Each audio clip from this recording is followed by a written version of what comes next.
ದೆಹಲಿಯಲ್ಲಿ ರಾಹುಲ್ ಗಾಂಧಿ ಅವರನ್ನ ಕೂಡ ಭೇಟಿಯಾದರು ಸಿಎಂ ಸಿದ್ದರಾಮಯ್ಯ ಜೊತೆ ಸಚಿವರುಗಳು ಕೂಡ ರಾಹುಲ್ ಗಾಂಧಿ ಭೇಟಿಯಾಗಿದ್ದು ಸಿಎಂಗೆ ಸಚಿವ ಮಹದೇವಪ್ಪ, ಕೆಜೆ ಜಾರ್ಜ್, ಪರಮೇಶ್ವರ್ ಕೂಡ ಸಾಥ್ ವಿಪಕ್ಷ ನಾಯಕರಾಗಿದ್ದಕ್ಕೆ ರಾಹುಲ್ಗೆ ಶುಭಾಶಯವನ್ನು ತಿಳಿಸಿದ್ರು ಸಿಎಂ. ಸುಮಾರು 20 ನಿಮಿಷಗಳ ಕಾಲ ರಾಹುಲ್ ಗಾಂಧಿ ಜೊತೆ ಮಾತುಕತೆ ನಡೆಸಿದರು.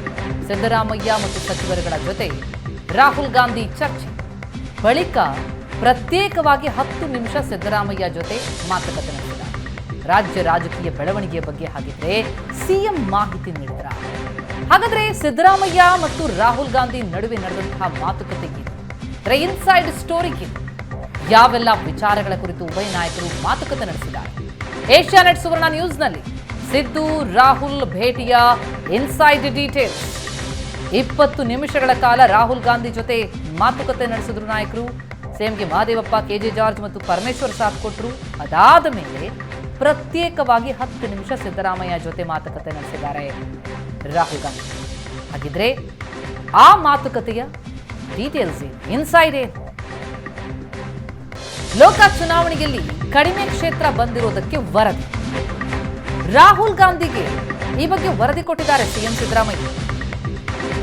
ಪಕ್ಷ ಸಂಘಟನೆಗೆ ಬಲ ತುಂಬಬೇಕು ಅಂತ ಸಿಎಂ ಹೇಳಿದರು. ಕೆಪಿಸಿಸಿ ಅಧ್ಯಕ್ಷರ ನೇಮಕದ ಬಗ್ಗೆಯೂ ಕೂಡ ರಾಹುಲ್ ಜೊತೆ ಪ್ರಸ್ತಾಪಿಸಿದ್ದಾರೆ. ಎಸ್ಟಿ ಅಥವಾ ಲಿಂಗಾಯತರಿಗೆ ಕೆಪಿಸಿಸಿ ಸ್ಥಾನ ನೀಡಿದ್ರೆ ಒಳ್ಳೆಯದು. ರಾಹುಲ್ ಗಾಂಧಿಗೆ ಸಿಎಂ ಸಿದ್ದರಾಮಯ್ಯ ಅವರಿಂದ ಸಲಹೆ.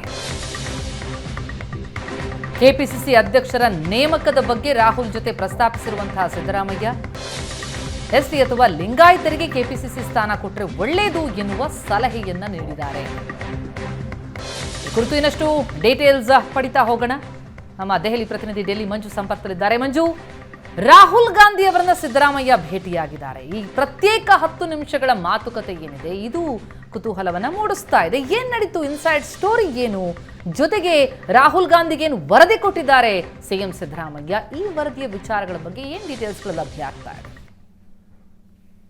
ಪ್ರತಿಮಾ, ಇಡೀ 3 ದಿನಗಳ ಪ್ರವಾಸದಲ್ಲಿ ಅಂದ್ರೆ ಸಿಎಂ ಸಿದ್ದರಾಮಯ್ಯ ಅವರ ಪ್ರವಾಸದಲ್ಲಿ ಬಹಳಷ್ಟು ಕುತೂಹಲ ಉರುಳಿಸಿದ್ದು ಮತ್ತೆ ಕುತೂಹಲವನ್ನ ಕೆರಳಿಸಿದ್ದು ಒಂದೇ ಸಬ್ಜೆಕ್ಟ್. ಅದು ರಾಹುಲ್ ಗಾಂಧಿ ಭೇಟಿ ಆಗ್ತಾರೆ ಮತ್ತೆ ಸೋನಿಯಾ ಗಾಂಧಿ ಭೇಟಿ ಆಗ್ತಾರೆ ಅನ್ನುವಂಥದ್ದು. ಯಾಕೆ ಅಂತ ಅಂದ್ರೆ ಈ ಸಂದರ್ಭದ ಅಂದ್ರೆ ಬಂದಂತ ಸಂದರ್ಭ ಬಹಳ ಮುಖ್ಯವಾಗಿರುತ್ತೆ. ಕೇವಲ ಸಂಸದರ ಸಭೆಗೆ ಮಾತ್ರ ಅವರು ರೆಡಿಯಾಗಿ ಬಂದಿರಲಿಲ್ಲ. ರಾಜ್ಯ ಅಂದ್ರೆ ಹೈಕಮಾಂಡ್ ಅಂದ್ರೆ ಕಾಂಗ್ರೆಸ್ ಹೈಕಮಾಂಡ್ ನಾಯಕರನ್ನ ಭೇಟಿ ಆಗ್ಬೇಕು ಅನ್ನುವಂಥದ್ದು ಕೂಡ ಅಷ್ಟೇ ತಯಾರಿಯಾಗಿ ಬಂದಿದ್ದು ಬಹಳ ಮುಖ್ಯವಾಗಿರುವಂತದ್ದು.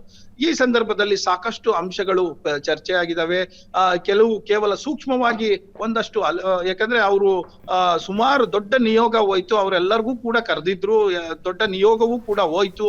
ಆ ನಿಯೋಗದಲ್ಲಿ ಸಂದರ್ಭದಲ್ಲಿ ಏನೆಲ್ಲ ಮಾತುಕತೆ ಮಾಡ್ಲಿಕ್ಕೆ ಆಗೋದಿಲ್ಲ. ಹಾಗಾಗಿ ಒಂದು 1 to 1 ಒಂದು 10 ನಿಮಿಷಗಳ ಕಾಲ ಭೇಟಿ ಆಗಿರುವಂತದ್ದು ಬಹಳ ಮುಖ್ಯವಾಗಿರುವಂತದ್ದು.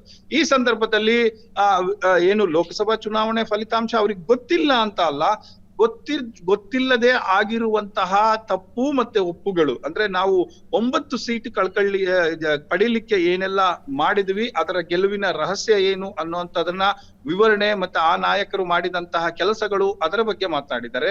ಮತ್ತೆ ಸೋಲಿನ ಬಗ್ಗೆಯೂ ಕೂಡ ಯಾಕೆ ಹಿಂಗಾಯ್ತು, ನಮ್ಮ ಎಕ್ಸ್ಪೆಕ್ಟೇಷನ್ಸ್ ರೀಚ್ ಆಗಿಲ್ಲ ಅನ್ನುವಂಥದನ್ನ ಇಟ್ಕೊಂಡು ಕೂಡ ಒಂದು 3-4 ನಿಮಿಷ 2-3 ನಿಮಿಷ ಚರ್ಚೆ ಆಗಿದೆ ಅನ್ನುವಂತ ಮಾಹಿತಿಗಳು ಲಭ್ಯ ಆಗ್ತವೆ.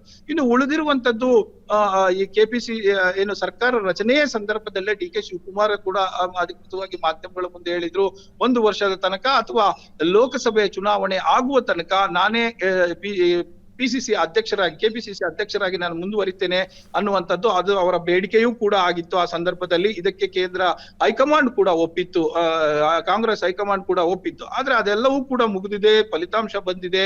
ಮತ್ತೆ ಈಗ ಜಿಲ್ಲಾ ಪಂಚಾಯಿತಿ, ತಾಲೂಕು ಪಂಚಾಯಿತಿ ಚುನಾವಣೆಗಳು ಬರ್ತಾ ಇದೆ. ಈ ಸಂದರ್ಭದಲ್ಲಿ ಒಂದಷ್ಟು ಪಕ್ಷ ಸಂಘಟನೆ ಮಾಡಬೇಕಾಗತ್ತೆ. ಹಾಗಾಗಿ ಒಂದು ಹೊಸ ಮುಖ ಬೇಕು ಅನ್ನುವಂಥದ್ದು. ಇಂಥ ಒಂದು ಹೊತ್ತಲ್ಲಿ ಇಡೀ ಎಐಸಿಸಿಯೇ ಒಂದು ಚುನಾವಣೆ ಮುಗಿದ ಬಳಿಕ ಎಐಸಿಸಿಯ ಹಲವು ಪದಾಧಿಕಾರಿಗಳು ಬದಲಾಗಲಿದ್ದಾರೆ. ಅದೇ ಹೊತ್ತಲ್ಲಿ ನಾವು ಕೂಡ ಕರ್ನಾಟಕಕ್ಕೆ ಸಂಬಂಧಪಟ್ಟ ಹಾಗೆ ಕ್ರಮ ಕೈಗೊಳ್ಳುತ್ತೇವೆ ಅನ್ನುವಂತ ಒಂದು ಭರವಸೆ ಸಿಕ್ಕಿದೆ ಅಂತ ಸಿದ್ದರಾಮಯ್ಯ ಅವರ ಆಪ್ತ ಬಳಗ ಹೇಳ್ತಾ ಇದೆ. ಯಾಕಂತಂದ್ರೆ ಕರ್ನಾಟಕದ ಉಸ್ತುವಾರಿ ಇರ್ಬೋದು, PCC ಇರ್ಬೋದು, ಇವೆಲ್ಲವೂ ಕೂಡ ಬದಲಾಗ್ತವೆ ಅನ್ನುವಂಥದ್ದು ಒಂದು ಸರ್ಕಸ್ ನಡೀತಾ ಇದೆ, ಪುನರ್ರಚನೆ ಸರ್ಕಸ್. ಸೊ ಅಂತ ಸಂದರ್ಭದಲ್ಲಿ ನಾವು ಇದನ್ನ ಪರಿಶೀಲಿಸ್ತೇವೆ ಅನ್ನುವಂತ ಭರವಸೆ ರಾಹುಲ್ ಗಾಂಧಿ ಅವರಿಂದ ಸಿಕ್ಕಿದೆ ಅನ್ನುವಂಥದ್ದು. ಇನ್ನು ನಮಗೆ ಹೆಚ್ಚು ಕುತೂಹಲ ಉಳಿಸಿದ್ದು DCM ವಿಚಾರ. ಅಂದ್ರೆ DCM ಗಳ ಒತ್ತಡ ಹೇಗಿದೆ, ಶಾಸಕರ ಒತ್ತಡ, ಆಯಾ ಸಮುದಾಯದ ನಾಯಕರ ಒತ್ತಡ ಹೇಗಿದೆ ಅನ್ನುವಂಥದ್ದು ವಿವರಿಸ್ತಾರೆ ಅನ್ನುವಂಥದ್ದಿತ್ತು. ಆದ್ರೆ ಅದು ಅಷ್ಟರ ಮಟ್ಟಿಗೆ ಪ್ರಸ್ತಾಪ ಆಗಿಲ್ಲ, ಚರ್ಚೆ ಆಗಿಲ್ಲ ಅಂತ ಹೇಳಲಾಗ್ತಾ ಇದೆ. ಪ್ರತಿಮಾ, ಥ್ಯಾಂಕ್ ಯು ಸೋ ಮಚ್ ಮಂಜು ತಮ್ಮೆಲ್ಲ ಮಾಹಿತಿಗೆ.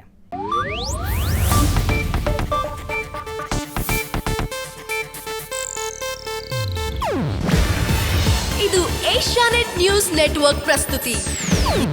ನೀವು ನೋಡ್ತಿದ್ದೀರಾ ಏಷ್ಯಾನೆಟ್ ಸುವರ್ಣ ನ್ಯೂಸ್.